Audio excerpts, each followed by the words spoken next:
And here we have a little house wren. Get it to focus on the close. There we go. But it's a young one.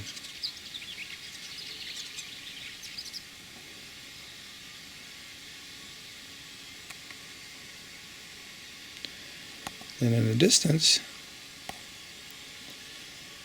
we have a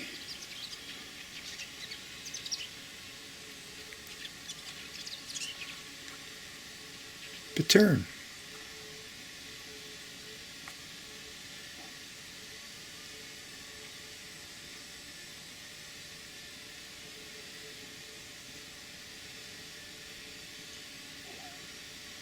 I think he's getting kind of used to me.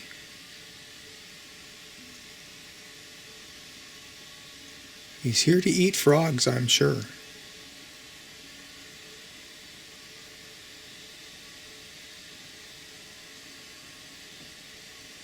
Good. Make some use of those frogs. Turn them into fertilizer.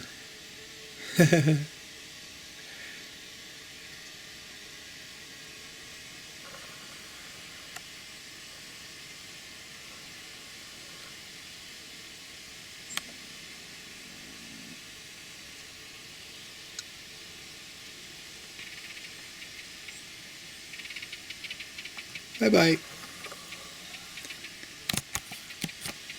Well, I watered all the beds with my ferment water. See how far down I drew it? I'm going to take some of that ferment material out of there now. I'm going to heap it on this bed that I just prepared for radishes. I'm going to plant it in about a month. Maybe a little less. And then I'm going to cover it with all the straw and the moss that I had on the beds to begin with. When it's time to plant, probably in the middle of August, so it's 3 weeks from now, I'll just pull all that stuff out of there and plant, make sure it's watered. When the radishes start growing, then I'll put the material in between the plants. I didn't water this at all, and I'm surprised. It has pretty good structure, and there's moisture there. There are big clumps. Like you see, that's a little one now, but it was all clumped up so the bacteria was protecting itself. I'm understanding now that it's called facultative aerobic and anaerobic conditions. They create the best conditions. And this ferment water supplies the anaerobic portion of it, I'm thinking. And now we have the green material on top, and I've started to put the moss on top of the green material. And this is after, I don't know, I built this a month ago and we're still got lots of greens in there. I've already opened up the barrels way longer than a year old, and although it wasn't quite as strikingly green, it still had a green tint to it. So this microbes, this fermentation process, stores this material into the future, preserves it. Barrel is full, buckets are empty, everything's watered, new bed is constructed, garlic will come out next trip before the stems get soft. You can see this one here's got soft, see that? So if they get too soft, and you can't pull them out of the ground, you gotta dig them out. I kind of got the straw away from the set onions that I cut the tops off of to see if they'll keep growing, instead of bending over. And then this one was bending over, so I propped it up with some sticks. I propped up, I don't know, 5 or 6 of them. So I pulled this onion that I had cut, because look at the stem. It's not growing anymore for sure. And I uncovered a couple of them here. This one here maybe is. The idea is I want them to keep growing so that they get bigger. This one here might not do it. This one here's pretty stiff. It kind of looks like there's green in the side, but we're going to find out. Oh, there's one over here too. I didn't notice before. I'll cover it so I can watch it. If the stem goes away, I'll know the onion is there. You pull it out of there. Here's some more that I propped up with sticks. Here's some more that I had. I mean, I already got a heck of an onion crop here, but I'm just experimenting to see. This one isn't going to go anywhere. That one I can get out of there. The small one. Maybe the bigger ones will do it, but the smaller ones won't. This one seems really stiff.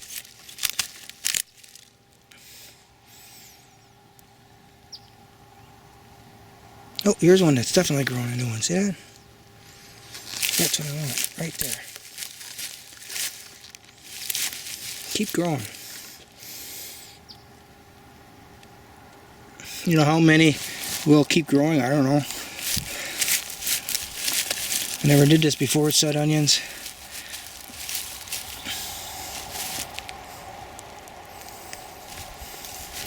And then another interesting observation is I let the weeds grow in here. I thought I planted carrots, but they're Queen Anne's lace mostly, and some dandelions. And in that patch where I left the weeds, some of the onions are blossoming, going to make seed.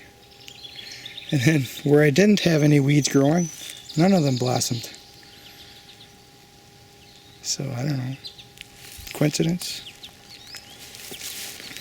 Got more onions here to eat. That'll be my lake breakfast. Onions and eggs.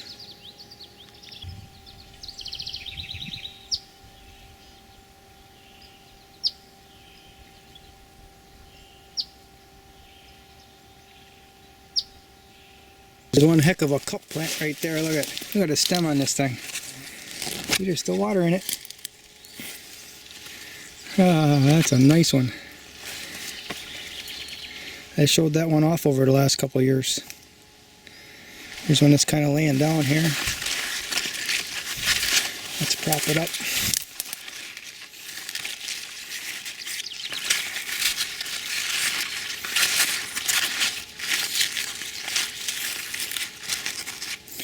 There, maybe it'll still make a flower.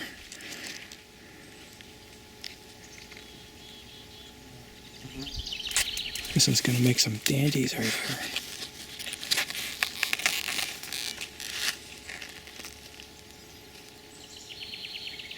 Now that I got a machine, I'm going to dig out this little vernal pool that I produced. All these cattails, all the muck, and I want to pile up out here, and I'll use it on garden beds next year. I'll let it just dry out and percolate in here. I'll just put it right here. Just leave me enough room to get through. The rice here is way ahead of its time. I think because the water dried out of the pocket here that I've dug out, put muck in. Here. You got blossoms even.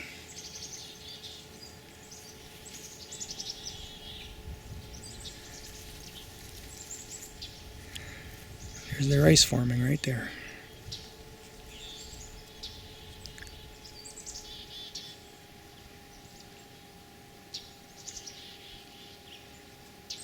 You can see this wild rice hasn't even started to grow a stalk yet.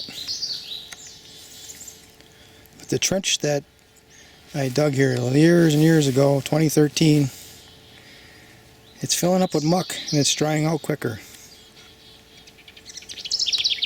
You can see something trampled down the wild rice right in there.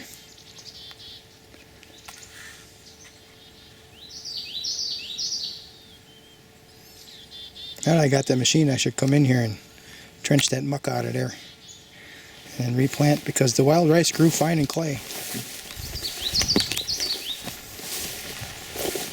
Put the muck up here on the bank and grow something on the bank.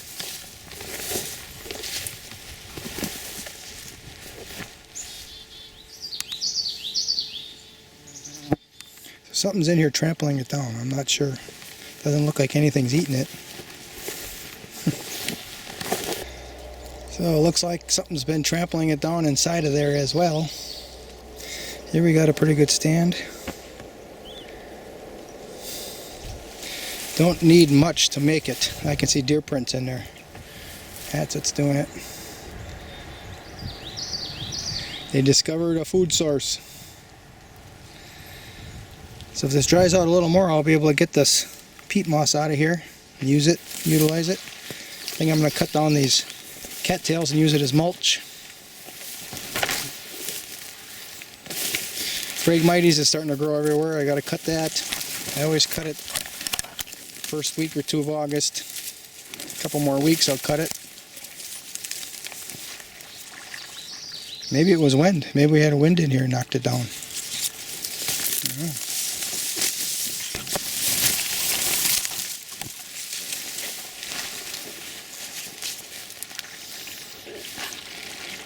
I don't think that's wild rice in there.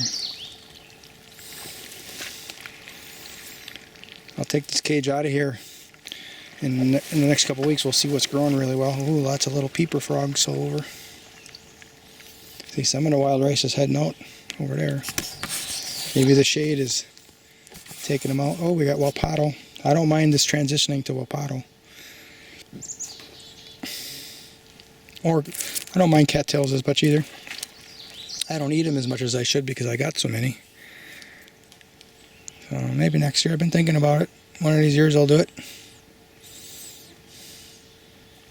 There's a lot of peat moss in here too. So this thing totally dried out last year. It was the first year it totally dried out like that in a long time. And the way the forecast is showing up, it's going to dry out again. And all this is useful material.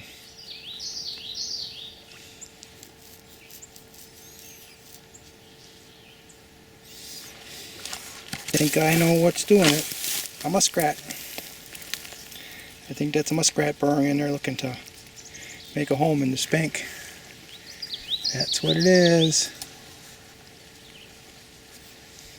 The muskrats come in here, they eat it all.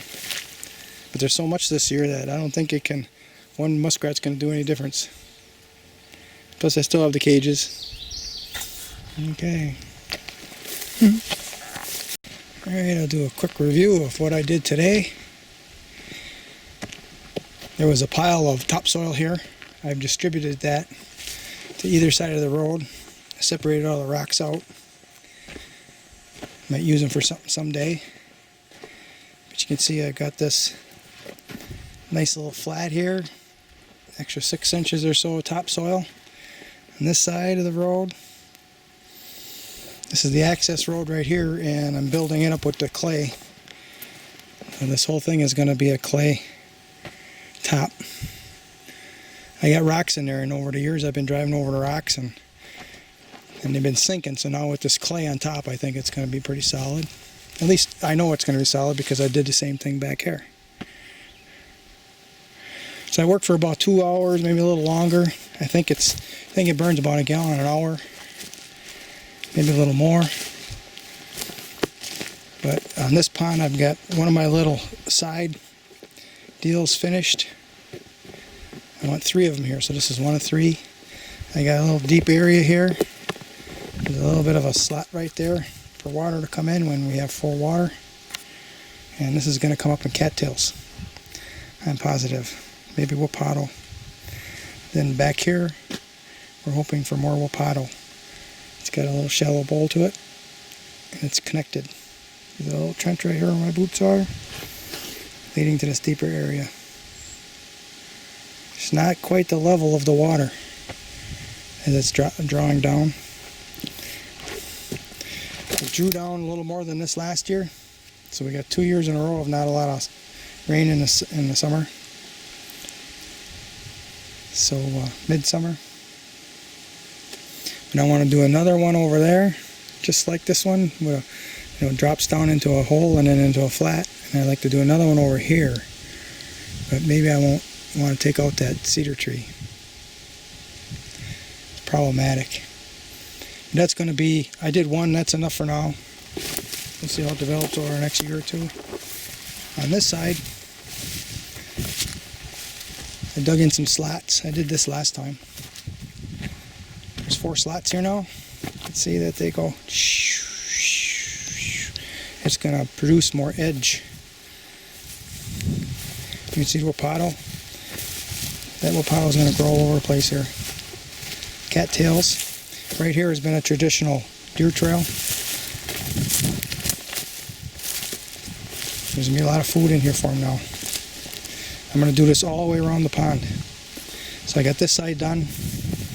And when I reduce that clay pile to nothing, then we'll bring the tractor in this way. And we'll finish it all the way around. So it'll be all edge. This is one of the last things I had the excavator do before he left, and I ran out of money. So I was happy for him just to get the real deep hole dug. And even the drought last year was more serious, and even with that, it didn't lose all its water. So we're kind of in a slot here between trees. That maple tree I know is going to die. But this one here is staying alive, even with all this work. So that's shade. So we might have, maybe there's 4, maybe 5 hours of sunlight on this 2-pond complex here, and that's it. So it'll evaporate slower than if it was in 100% sun. The deer sunk his foot down in there. Looks like a doe print. I made a trail that goes through here. This is the cleaner water of the two. The other side is dirtier. I don't know why. Maybe because this has got cattails and there's too much shade over there. Not enough cattails. So I'm going to start working on this pile next. I started it just to see how it'd go. And yeah, it's work. So what I'm doing is I'm taking the backhoe and I'm loosening it up, bringing it closer to the road, and I'm shoveling it into the bucket and separating the rocks.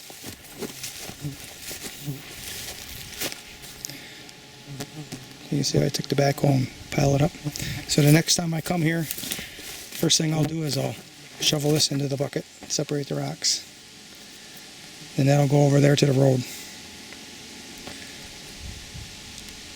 Then I'll dig some more, loosen it up, get it closer, do it again. Ooh, look. I picked a whole bunch of these yesterday. It's noon, so it's time to eat. We can start the day off with some raspberries. Wild raspberries. Well, I might have grease on my hands, I don't know. I'll have to wash my hands first.